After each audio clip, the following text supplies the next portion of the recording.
bendición el que estemos reunidos en este lugar. No sé cómo haya estado su semana, pero a Dios gracias que estamos aquí reunidos en la casa de Dios. El tema de esta predicación: certeza de la palabra de vida. Certeza de la palabra de vida.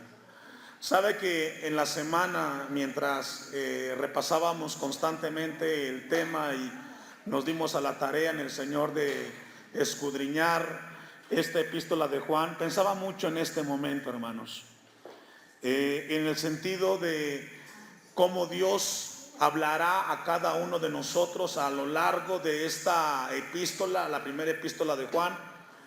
Y yo oro a Dios que cada tema, cada predicación pueda a nosotros llevarnos a revisar nuestra vida en la palabra de Dios.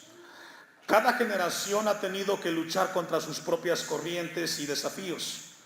Cada siglo en particular, después de la Reforma, ha tenido que enfrentar nuevos retos. Algunos de esos retos han venido de forma rebelde, como fueron las ideas de un Carlos Marx, de un Charles Darwin y de un Federico Nietzsche.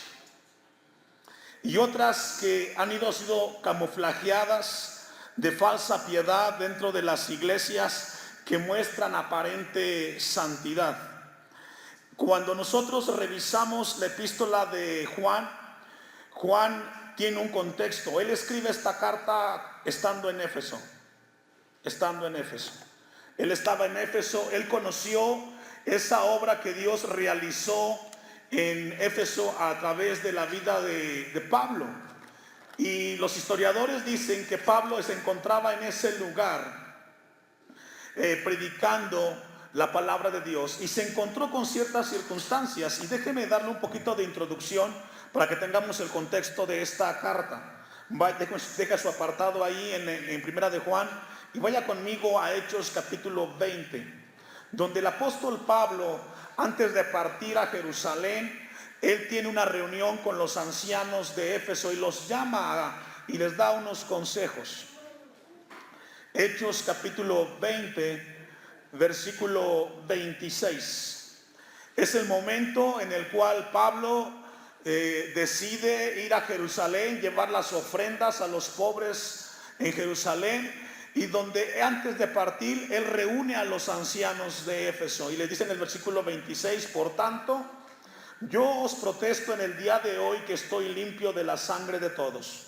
Imagínense a Pablo con los grandes hombres de Éfeso y les dice: yo me siento tranquilo, sé que no tengo que cargar en mi conciencia con ninguno de ustedes, he hecho lo correcto. Versículo 27: porque no he rehuido anunciaros todo el consejo de Dios. Uno de los propósitos del hombre de Dios, de Pablo, fue el explicarles ¿cuánto consejo? Todo. Somos llamados nosotros como hijos de Dios a que todo el consejo de Dios sea revelado en nuestras vidas. El versículo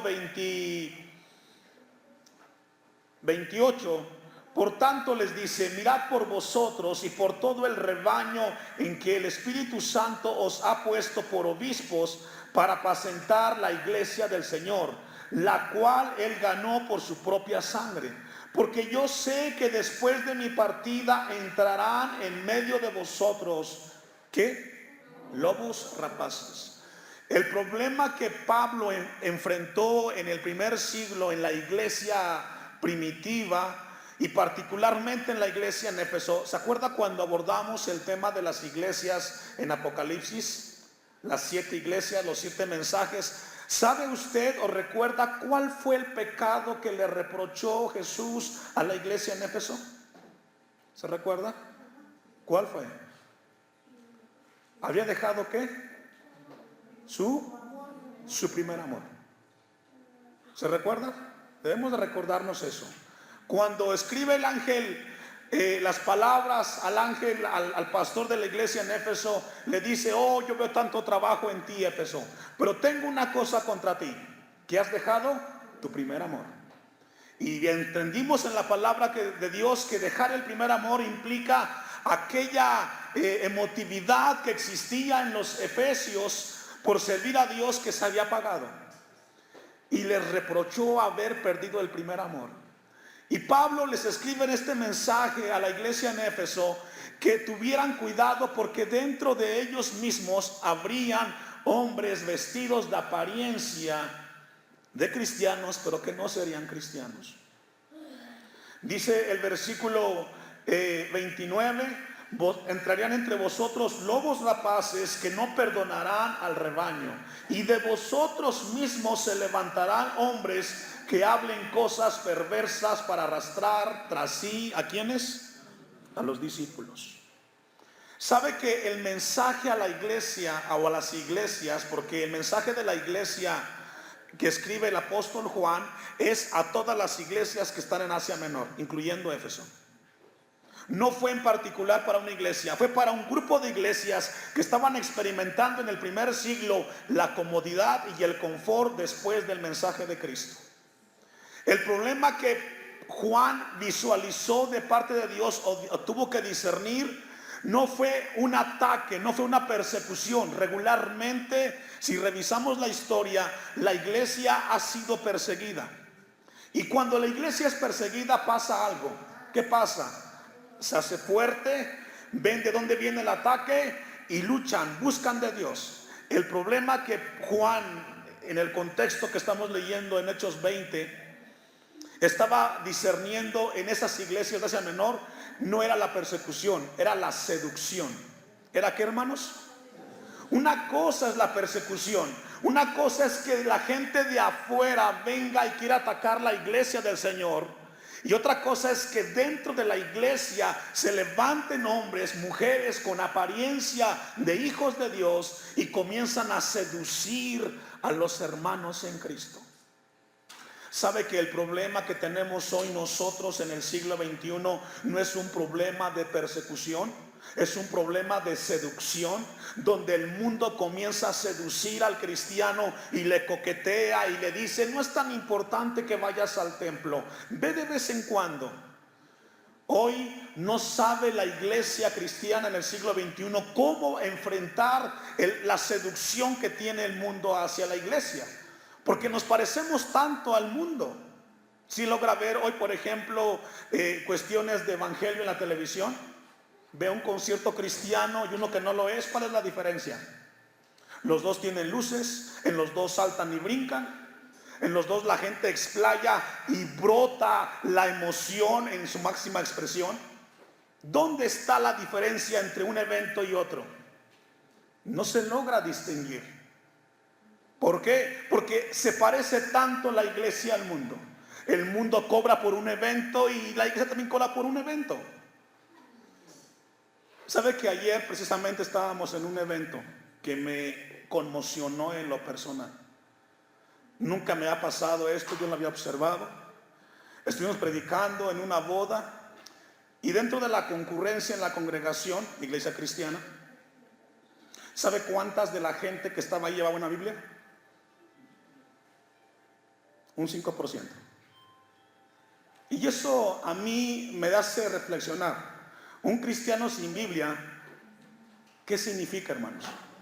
¿A qué vamos a la iglesia si no llevamos Biblia? Si usted no lleva una Biblia a un templo, ¿cómo lo hará en su casa? Y eso a mí me inquietó.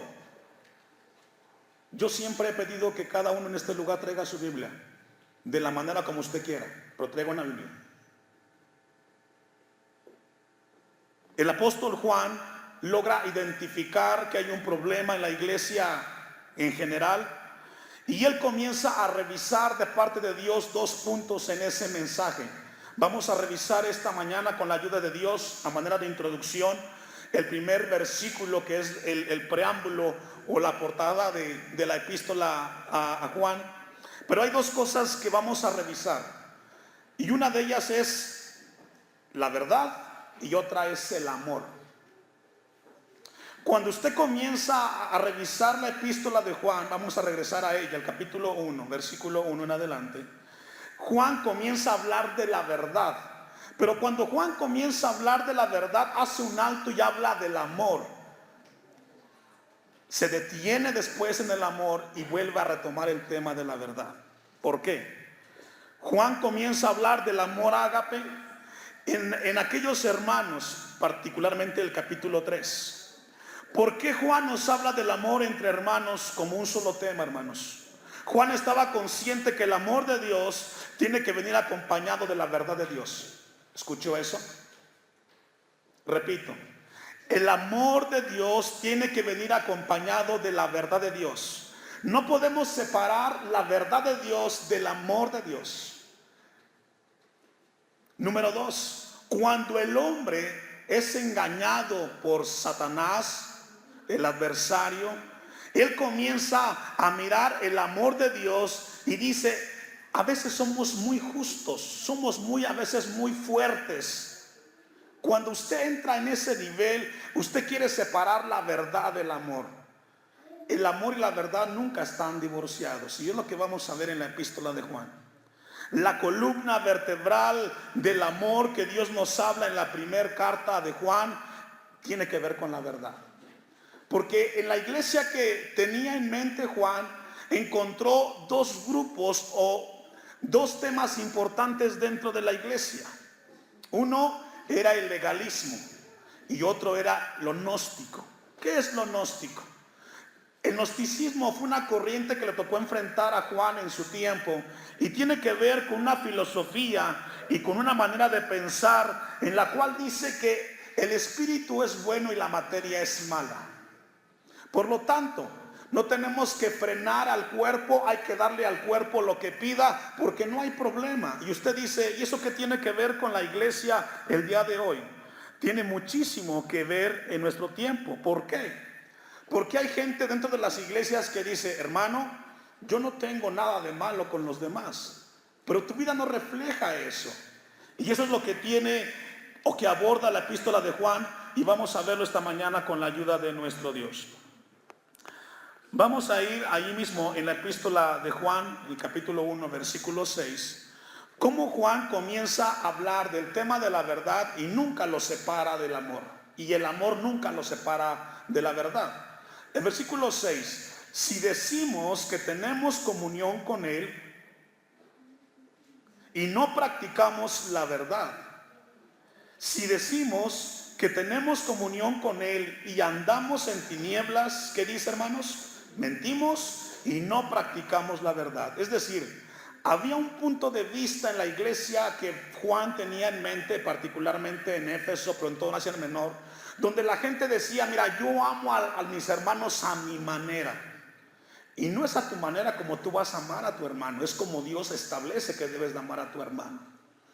Había gente en la iglesia en ese momento que decía, yo ando bien con Dios, aunque mi vida no acompaña esas palabras. Por eso Juan se levanta y dice, si decimos que tenemos comunión con Dios y andamos en tinieblas, mentimos. Es decir, si tú dices que tú caminas en Dios, tu vida tiene que reflejar esa manera de pensar. No divorcies el amor de la verdad.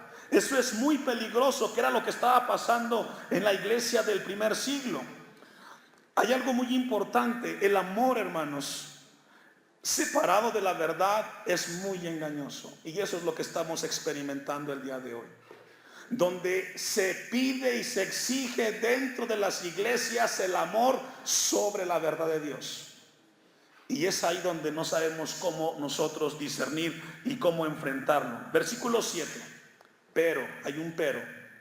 Y Juan les dice a estos, si andamos en luz, como Él está en luz, tenemos comunión unos con otros. ¿Sabe qué decían los gnósticos en el tiempo de Juan? Yo no tengo por qué saludar a mi hermano. No me da la gana, pero yo estoy bien con Dios. No me nace verlo, no me nace visitarlo, mucho menos orar. Y Juan dice, espérate, si tú crees en Dios, tú tienes que amar a tu hermano. Tú no puedes divorciar el amor de la verdad y la verdad del amor. Pero si andamos en luz, como Él está en luz, tenemos comunión unos con otros. ¿Sabe que hay una gran fractura hoy en la iglesia contemporánea? ¿Nos cuesta amar a nuestros hermanos? Claro, no es el mejor hermano que pudieras tener, pero es tu hermano.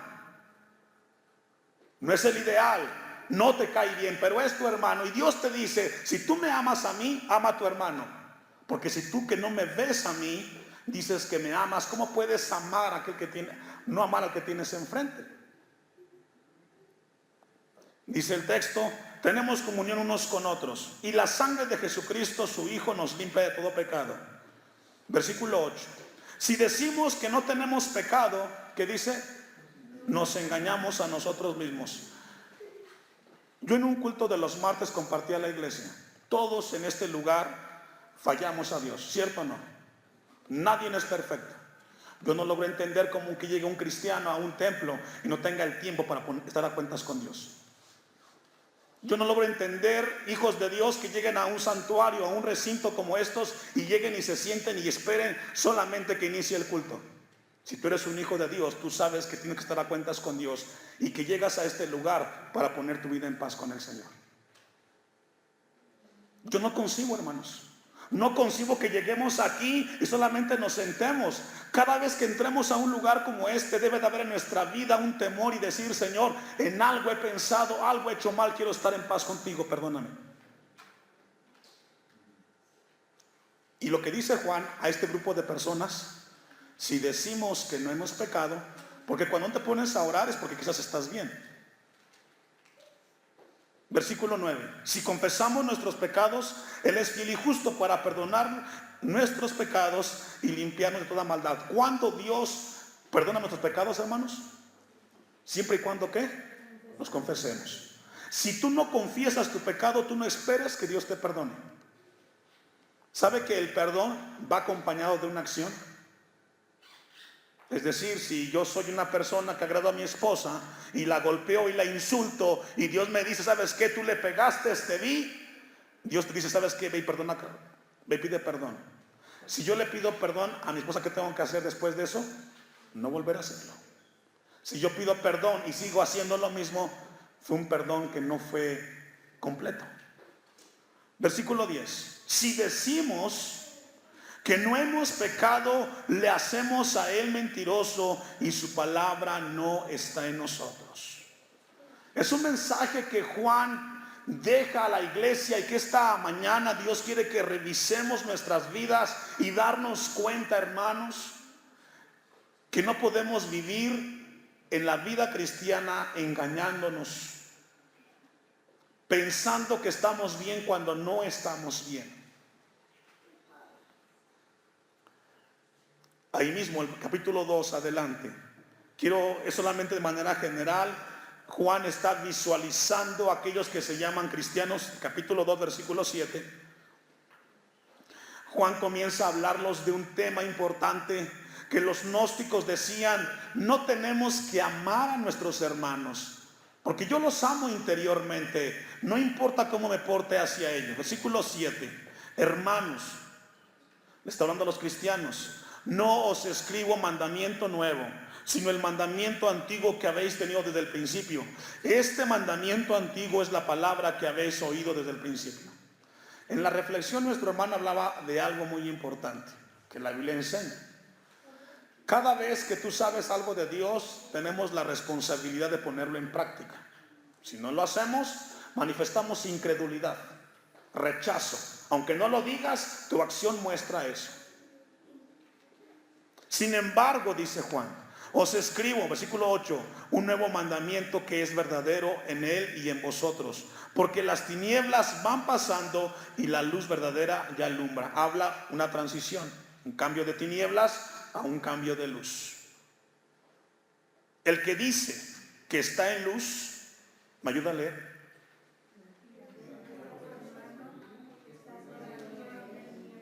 ¿Entiende ese versículo? Si logra entender, si yo digo que amo a Dios, si yo digo que yo soy cristiano, que yo leo la Biblia, que yo oro y aborrezco a mi hermano, según la Biblia dice, no estás bien, aunque tú digas que estás bien, tú estás en tinieblas. Porque el nacer de Dios nos pide que nos amemos unos a otros. Esto pasa hoy en la iglesia contemporánea. Hay tanto rechazo, hay tanta inconformidad, tanta molestia. Y no podemos vernos como hermanos. Juan dice, ¿cómo es posible que tú aborrezcas a tu hermano y digas que eres cristiano? ¿Sabes qué? No eres cristiano, aún estás en tinieblas. ¿Sabe por qué hay divisiones en las iglesias? Porque hubo pleito entre hermanos. Uno vio un defecto en el otro, agarró un grupo de gente, se subleva y dice: yo hago mi iglesia. Ese es amor. Pero hizo algo. Bueno, Dios nos pide que si tienes algo contra tu hermano, ¿qué tienes que hacer? Llévala con él, lleva un testigo, ¿cierto? Versículo 10. El que ama a su hermano, ¿qué pasa? Permanece en luz. Esto es práctico, hermanos. El evangelio es práctico. La Biblia dice que el que ama a su hermano permanece en la luz, y en él no hay tropiezo. El problema que Juan y Dios hoy nos lleva a revisar nuestras vidas es el engaño tan grande que existe en la iglesia cristiana contemporánea y que nos está drenando, en que nos hace sentir nuestro pensamiento que estamos bien cuando espiritualmente estamos muy lejos de la verdad o no viviendo la verdad de Dios. ¿Sabe? Se lo explico. Hace un tiempo yo expliqué esta ilustración, y ya acerca de los hombres en Alaska, donde el frío es extremo, y ellos compartían una manera de cómo cazaban los osos.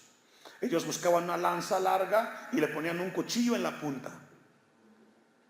La ponían a la intemperie, la bañaban con agua y se congelaba esa punta de la lanza. Le ponían sangre a la lanza como tipo paleta. Cuando el oso comenzaba a oler a lo lejos la sangre, se acercaba y comenzaba a lamer la punta de la lanza. No lograba distinguir. Llegó el momento que comenzó a lamer hasta que derritió el hielo de la punta de la lanza y comenzó a sangrarse la lengua. Llegó el momento que no supo distinguir entre la sangre que estaba en la lanza, en la punta, y la que se estaba él cortando en la lengua, hasta que él desangraba y moría. ¿Y sabe que así le pasa al cristiano? No logra diferenciar entre lo que es de Dios y lo que no es de Dios hasta que su vida está fuera de Dios. Eso pasa. ¿Por qué cree que la gente llega por un tiempo y se va de la iglesia? No discernió, no supo entender. Versículo 11. Pero el que aborrece a su hermano está en tinieblas. ¿Me ayuda a leer la última parte?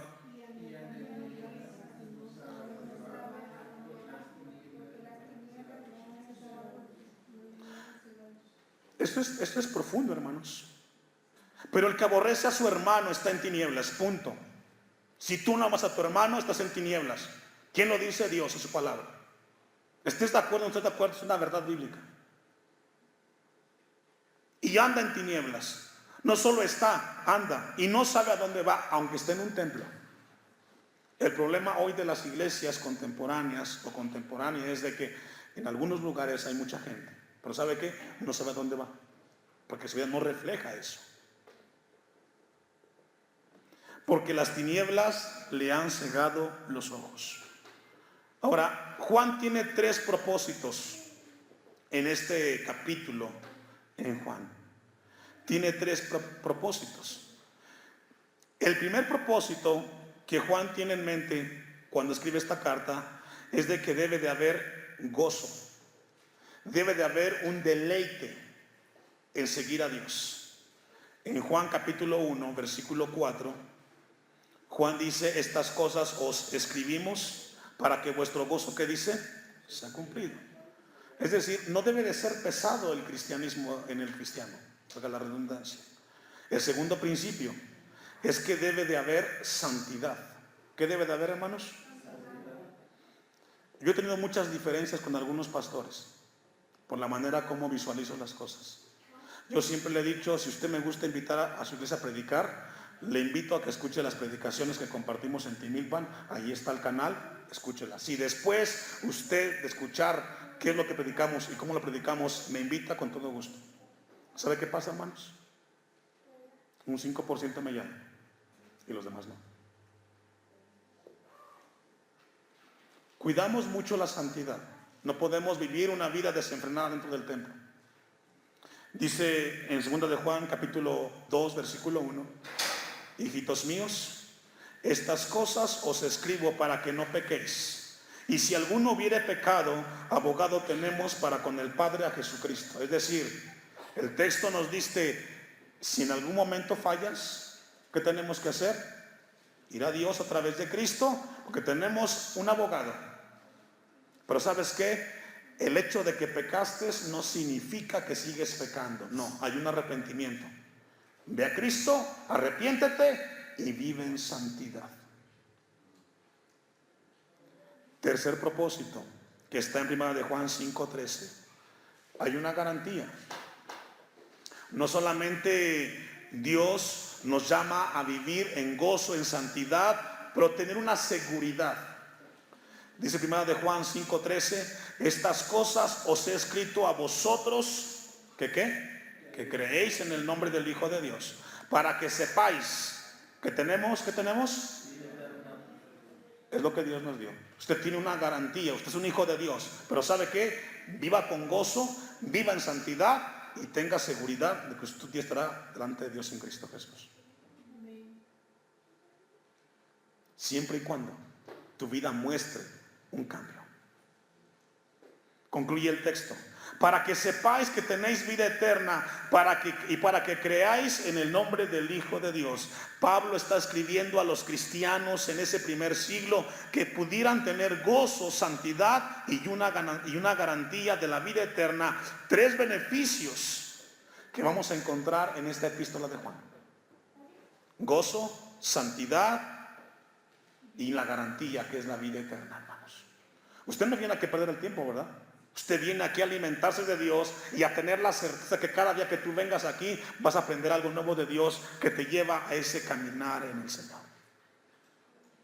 Allá atrásito, el capítulo 3, versículo 24. El 23 primero, 1 de Juan 3, 23.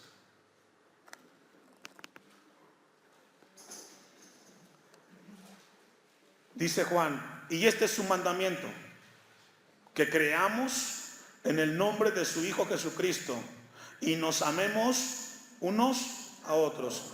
Primero tenemos que creer para luego obedecer. Primero creemos y luego obedecemos, dice Juan. Tenemos un mandamiento. Primero creemos en Jesucristo y luego Dios nos pide que hagamos algo. ¿Y qué es, hermanos?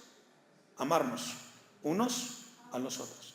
Yo le decía a usted en las últimas semanas, el 29, bueno, antes del 29, pero este evento del Congreso va a poner a prueba todo lo que hemos aprendido. ¿Sabe por qué? Porque tu hermano piensa diferente a ti y usted del otro, y cada quien tiene su punto de vista y cada quien va a defender su postura. Pero ¿sabes qué? Somos llamados en el Señor a llegar a un acuerdo y no pelearnos. ¿Cuántos dicen amén? No espero que después del Congreso me digan, ¿sabe qué? Me enojé con tal hermano o con tal hermana. Si tiene algo contra su hermano, ¿qué tiene que hacer? No le cuenta al esposo, no le cuenta al hijo.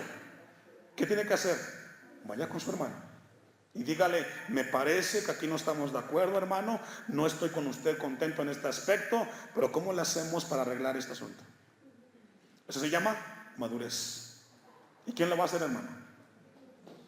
Usted y yo. Cada evento que tenemos nos percatamos que somos muy diferentes, pero que Dios nos llama como Evodia Sintique a estar unidos en el Señor. No tomar como un pretexto para crear una distancia, porque la palabra dice que si hemos creído en el nombre de Cristo Jesús, tenemos que amarnos unos con otros, como nos ha mandado.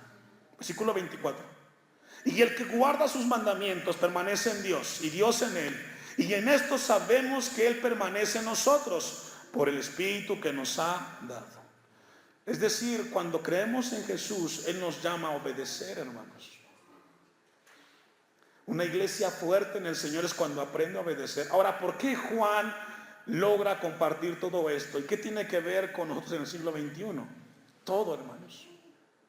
No hay obediencia y no hay creencia en las cosas de Dios, porque no lo hacemos. Juan logra identificar que hay un engaño infiltrado en la iglesia. Tenga en mente siempre que usted lea la primera, segunda y tercera carta de Juan. El problema en ese momento no fue la persecución de afuera hacia adentro. El problema fue una seducción de los mismos cristianos que estaban cambiando o estaban tergiversando las enseñanzas de Dios. Capítulo 3, versículo 7, ahí mismo.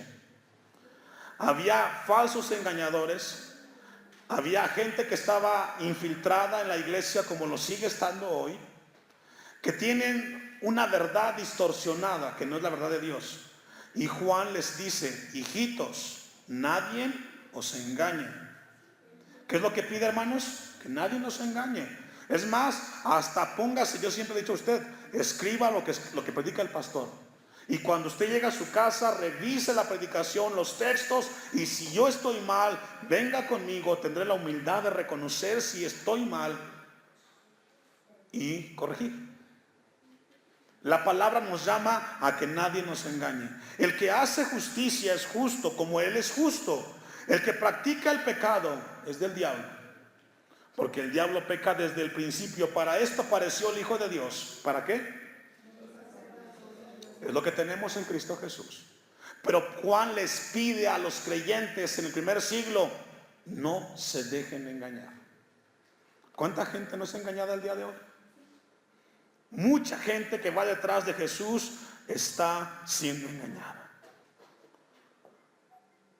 Ahora, ahí mismo Juan les dice que el que practica el pecado es del diablo, porque él desde el principio estaba haciendo ese engaño. Capítulo 1 de Juan, versículo 8. Estamos viendo de manera general el tema de la verdad y el amor. Donde Juan comienza a hablar de la verdad, hace un alto, aborda el tema del amor y retoma el tema de la verdad. Si decimos que no tenemos pecado, nos engañamos a nosotros mismos y la verdad no está en nosotros. Si confesamos nuestros pecados, Él es fiel y justo para perdonar nuestros pecados y limpiarnos de toda maldad. Ahora, ¿sabe por qué Juan escribe estos versículos? Porque los gnósticos infiltrados en las iglesias del primer siglo negaron que existía el pecado en su naturaleza. Repito, Juan escribe estos versículos 8, 9 y 10 porque la gente de ese tiempo negaban la existencia del pecado de manera natural. Es decir, yo puedo estar en adulterio y puedo llegar a tocar aquí arriba. No estoy mal. Así pensaban en el tiempo de Juan. Yo puedo andar allá afuera en fornicación y llegar y ponerme a predicar en frente de un púlpito. ¿Usted cree que hay gente que hace así hoy en la actualidad? Sí, que no hay temor. O hay gente que tiene un puesto, un privilegio dentro de un templo, por ejemplo el caso de las finanzas, y que está tomando lo que no es de él y está en las cosas de Dios. Menciono ejemplos. ¿Cuántos pastores no se han llevado las finanzas de las iglesias? ¿Cuántos hombres dentro de una iglesia no dejaron a su esposa y se fueron con la hermana, por decirlo así entre comillas? Pero ¿sabe qué? En el tiempo de Juan existía eso. Eso no es nada nuevo. Pero Juan les dice a ellos: si decimos que no hemos pecado, le hacemos al mentiroso y su palabra no está en nosotros. Negaron la existencia. Y lo que Juan decía, podemos estar en la comunión, podemos estar en comunión con Dios a pesar de estar llenos de pecado. Y eso no es así, hermano. Si usted viene a este lugar, usted viene para estar en paz con Dios. Usted no puede salir de aquí con el pecado que trae en sus manos. Si usted lo hace, usted es responsable y un día va a tener que tener cuentas a Dios por eso que está haciendo. Para ir concluyendo, capítulo 3, versículo 4. Otro de los puntos de la iglesia que lograba discernir Juan en ese tiempo es que ellos negaban la condición de su pecado. ¿Sabe que hace un tiempo atrás logramos ver unos ejemplos de este fenómeno, donde la gente decía que podía amar a Dios y odiar a su hermano? ¿Hay gente así? Tristemente sí. No lo dicen, pero lo hacen. Juan dice 3:4: Todo aquel que comete pecado, ¿qué hace? Infringe también la ley. Pues el pecado es una infracción de la ley. No podemos nosotros decir que amamos a Dios, hermanos. No podemos divorciar la verdad del amor o el amor de la verdad. Porque como Dios es amor, también es verdad.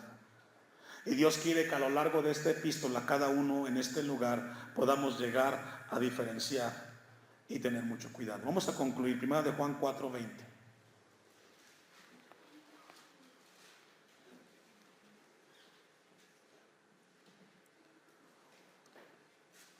Primera de Juan 4:20. Si alguno dice, yo amo a Dios y aborrece a su hermano, ¿me ayuda a leer? Hasta ahí. ¿Sí logra entender eso? Ahora, también puede ser tu hermano, tu esposo, o tu esposa, o tu hermano en la carne, o tu hermana en la carne. Nadie es perfecto. Quizás no es el ideal, pero es tu familia. Y Dios te dice que ámalo.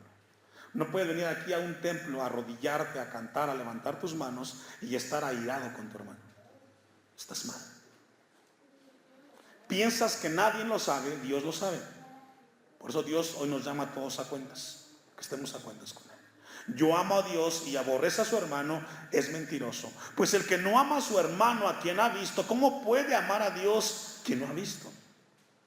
¿Sabe que es un tema que repite continuamente Juan en esta carta? Ama a tu hermano. Porque si tú amas a Dios, tienes que amar a tu hermano. Que Dios nos ayude a nosotros a tener mucho cuidado con nuestra vida en el Señor. Una última cita se pone de pie. Segundo a los Corintios 10:4.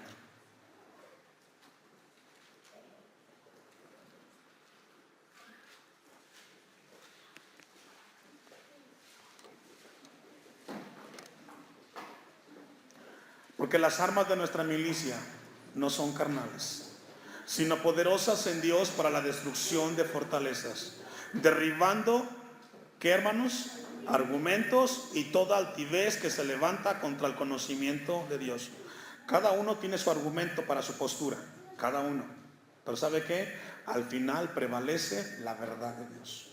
Y lo que Dios quiere es derribar aquellas cosas que nos hace pensar que como estamos viviendo la vida cristiana es correcta. Dice el texto, concluye, y llevando cautivo todo pensamiento a la obediencia a Cristo.